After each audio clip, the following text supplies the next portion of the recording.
offensive line health, short week. Where's that at right now? Yeah, Carver has progressed really well throughout the week and had a good day of practice yesterday. Is feeling really good today.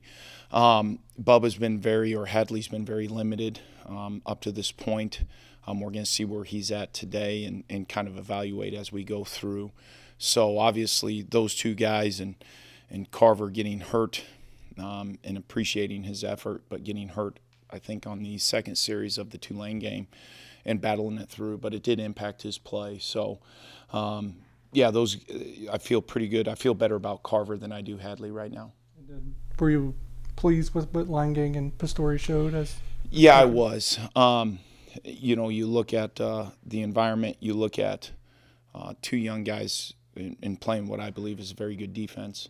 I thought that they held up pretty well. There were some execution things that we look at collectively as an offense that we need to continue to improve upon, and both of those guys were right there with it. But no, I'm very pleased with where both those guys are at.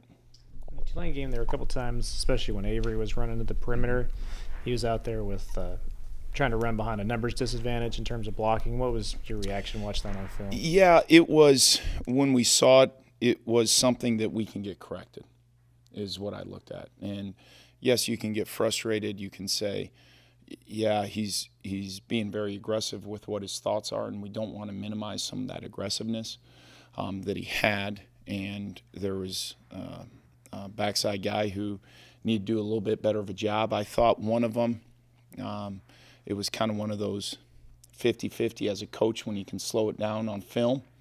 And I'm certainly not out there playing during the speed of the game, that you'd probably say it was a little bit heavier towards giving it. And but I know he's a player who's looking to make a play, and I do not want him to lose that aggressive mindset.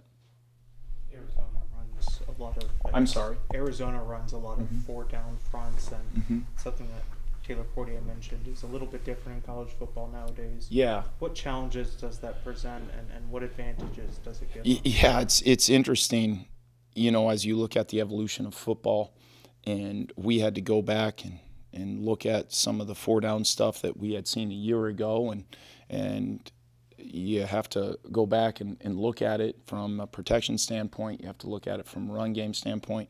Your techniques, a lot of your double teams change when I kind of constitute as guards are covered. And what is that technique that you see out of a center? What is the technique of the guard? Where's the alignment of a linebacker, whether that's a gap combination or whether that's a zone combination, or even in some of our man schemes that we have. So it has been a challenge, and it's been a little bit more of a challenge this week, just because of some of the guys who, yes, they've seen the 4-man front, but they don't maybe have as many of those starts against the 4-man front up front.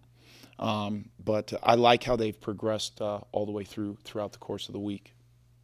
How detrimental has the relatively lower snap count the first two games been, and kind of getting the offense where you guys want it? Yeah, it's something that is frustrating, and I know and agree, quite honestly, that we need to get this player the ball more.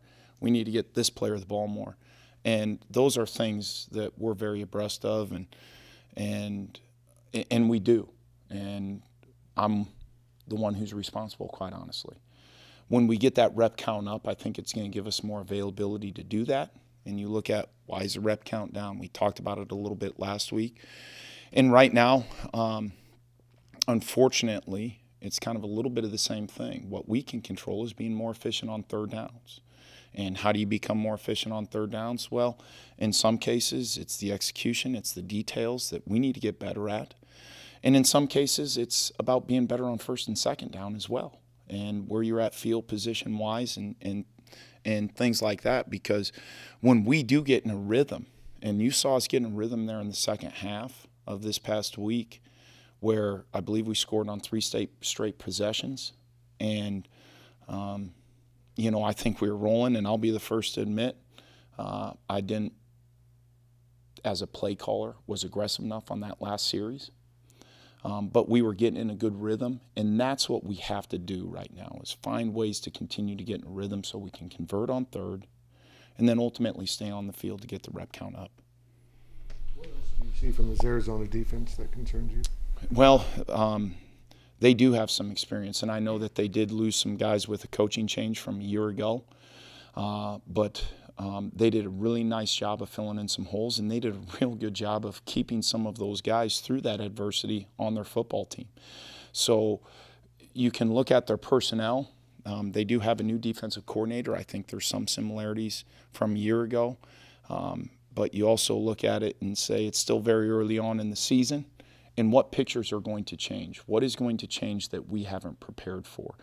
And that, Tim, is one of the things that can expose a little bit of inexperience. And you know, as we become more and more experienced, we are hopeful for that. But those are the things that, quite honestly, at night, okay, you feel like you're prepped for this and what you saw here and what you saw there, and then you go, oh, shoot, what if they do this? What if we do that?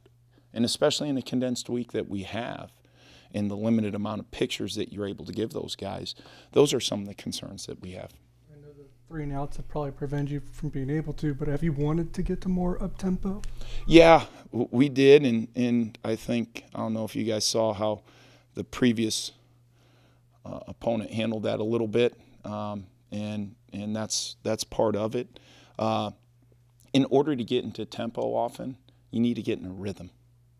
And, you know, I couldn't tell you exactly, minus the 2-minute drill at the end of the first half, how many tempo calls that we had. I want to say it was 4 or 5. So if you look at that and subtract that from the 2-minute calls, is that, you know, roughly 8% of the time? Would I like that to be a little bit higher? I would like that number to be a little bit higher. I think our guys would like that number to be a little bit higher. And to me, it's incumbent upon us collectively as a group to get in that rhythm, to get those opportunities to do some more tempo.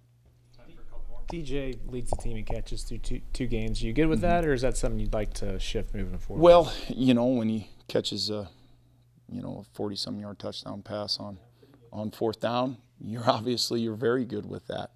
And it goes back to, I think, a lot of the same questions that are being asked around here is, you know, can we get this guy the ball more? Can we get this guy the ball more?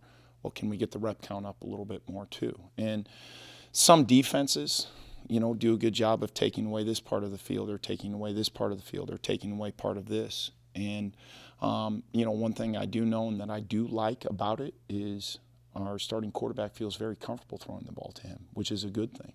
It really is a good thing. So how do I feel about it on 4th down touchdowns where he wheels out of the backfield? I really like it. On some other situations, we need to get more guys involved, and we're very aware of that. It wasn't a huge game, but for Keegan getting more involved in this last game, how nice is that to kind of see him get more? It is. It was really good to get him involved, and you know, to make some of the plays that he made. I know that that's only going to boost his confidence.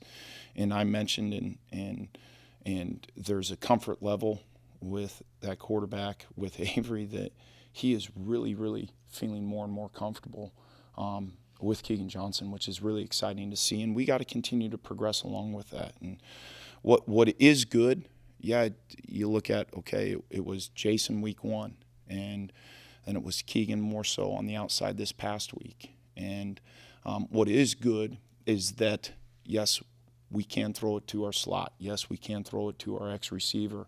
And now how do we get that combination of getting all those guys involved?